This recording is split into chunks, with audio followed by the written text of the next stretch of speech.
there and welcome back, and in this lesson we're going to be talking about gratitude and happiness. Now, gratitude could be said to be one of the key ingredients for happiness. You see, for some reason our brains have a natural tendency to focus on what's wrong and what's missing in our lives. It just seems to be how we're wired as human beings, probably because our ancestors needed to be cautious and ever alert to danger. However, these days most of our stresses and anxieties don't help us to survive. As a matter of fact, they interfere with our ability to enjoy the lives that we've got. So let's find out a little bit more about this.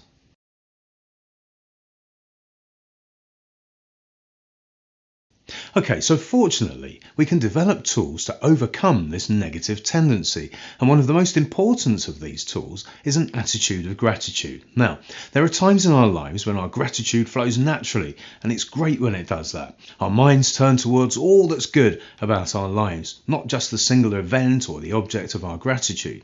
And in fact, our gratitude spills over into other areas of our lives as well, triggering other positive emotions. People who are around us are positively affected by our gratitude as well. So it's a real win-win, you know. However, at other times, such as when we're caught up in anxiety, anger, fear or sadness, gratitude can be harder to come by. And at those times, we can choose to practice gratitude as a way of returning balance to our emotions. The conscious application of the practice of gratitude is a powerful tool that can lead us back to happiness. Now, it's important not only to speak or write about what we're grateful for, but also to generate the feeling of gratitude. It's that feeling of gratitude that produces the results that we're after. Now, you may have heard me talk about developing an attitude of gratitude, and I think that explains it best. It's much more a general attitude that's very much focused on being grateful. Now, people like to keep a journal every evening before they go to bed, and in this journal they just list out a few of the things that they feel grateful for. And personally, I recommend that. I use a mixture of this and some time out to kind of meditate on that, on the subject of the things that have happened to me throughout the day.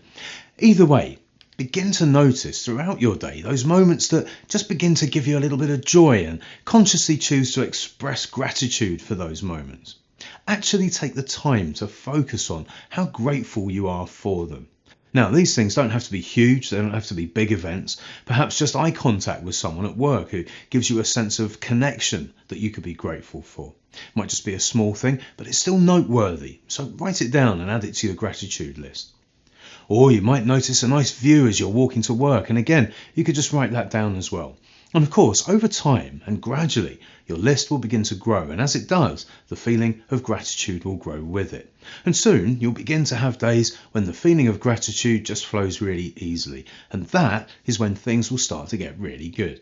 Because, you see, the feeling of gratitude releases other positive emotions as well, such as love and joy and happiness, and it tends to attract more of the same to you.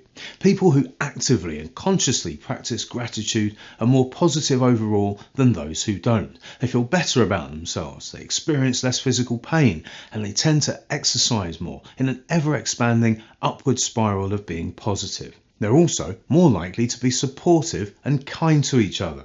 You've probably noticed how much you enjoy being with people who are cheerful and grateful, right? Well, wouldn't you like to be one of those people? And don't you think that the world would be a much, much happier place if more people practice gratitude? Sure it would, which is why as a coach I encourage you to teach this to as many of your clients as possible.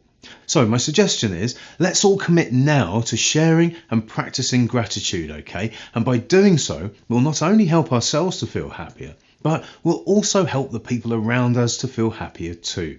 And when they feel happier, the circle of gratitude, kindness and happiness will expand further, still like a pebble in a pond. So I hope that you join me in spreading the idea of happiness to as many of your coaching clients as you possibly can, and in the process make your own life a happy one and as happy as you can possibly make it.